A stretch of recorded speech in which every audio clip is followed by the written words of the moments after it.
Kalau menurut lu kehidupan paling susah tinggal di pedalaman hutan, mungkin setelah nonton video ini pendapat lu bakal berubah.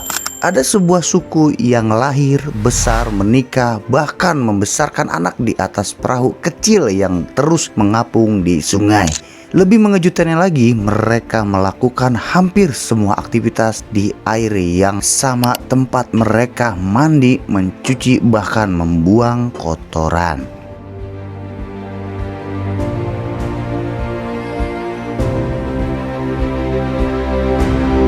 Selamat datang di Ayung Storyteller. Di channel ini kita membahas budaya Indonesia, budaya dunia, fakta-fakta unik, sampai kasus kriminal yang penuh pelajaran. Kalau lu suka konten seperti ini, jangan lupa di subscribe, like, and share ya. Karena masih banyak cerita luar biasa yang bakal kita bahas bareng-bareng. Yuk kita ke bed.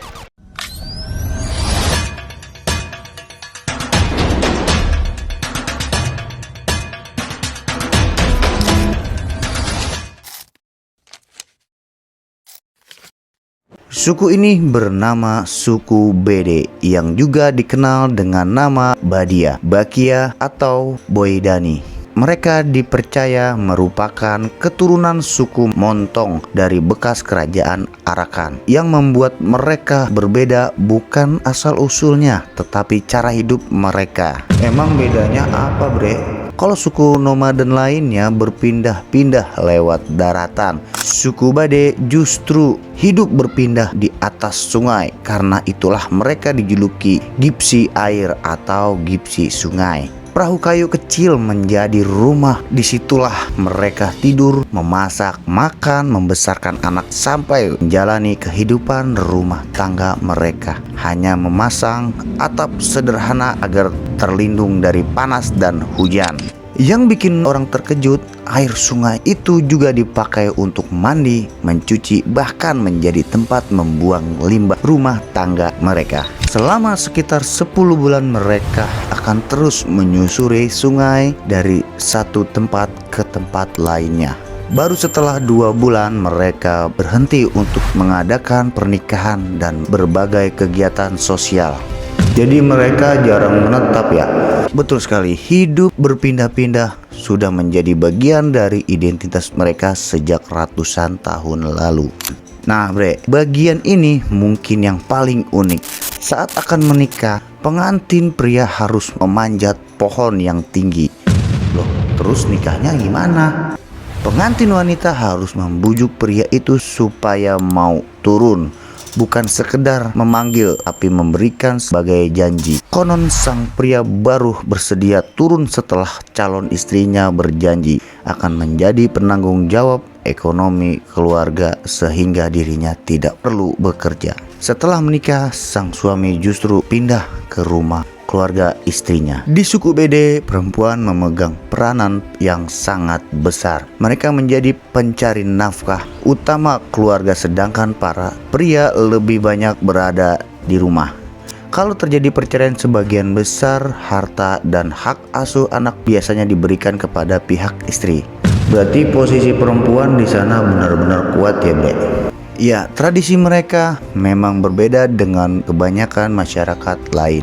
Sebagian besar suku Bede bekerja menangkap ular, mengadakan pertunjukan ular, melatih monyet, hingga menjual ribuan herbal tradisional. Masyarakat sekitar juga percaya mereka memiliki kemampuan menjinakkan ular serta mengetahui pengobatan tradisional yang diwariskan turun-temurun. Meski begitu, setelah selesai bekerja di daratan, mereka akan kembali lagi ke rumah terapung mereka. Mayoritas suku Bede mengaku memeluk agama Islam, namun dalam praktik kehidupan sebagian masih mempertahankan yang bercampur dengan kepercayaan Hindu, animisme, dan Shamanisme. Di balik keunikan budaya mereka, ada kenyataan yang cukup menyedihkan. Diperkirakan sebagian besar keluarga suku Bede masih hidup di bawah garis kemiskinan. Karena terus berpindah-pindah, kebanyakan anak-anak mereka tidak bisa mengakses pendidikan secara layak. Selama bertahun-tahun, keberadaan mereka juga kurang diakui secara resmi, sehingga sulit memperoleh hak atas tanah maupun akses ke layanan keuangan.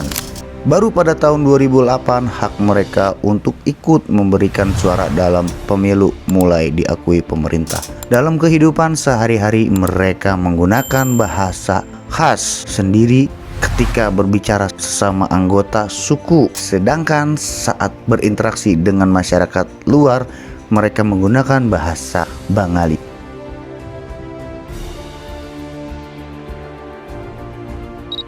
Perkembangan zaman memang membawa perubahan, tetapi di sisi lain banyak budaya kuno mulai menghilang. Suku Bede adalah salah satu contoh. Mereka masih berusaha mempertahankan tradisi leluhur meski harus menghadapi berbagai tantangan kehidupan modern. Bangsa yang besar bukan hanya membangun masa depan, tetapi juga menjaga warisan masa lalunya. Kalau menurut lu tradisi suku Wede ini unik, tulis pendapat lu di kolom komentar.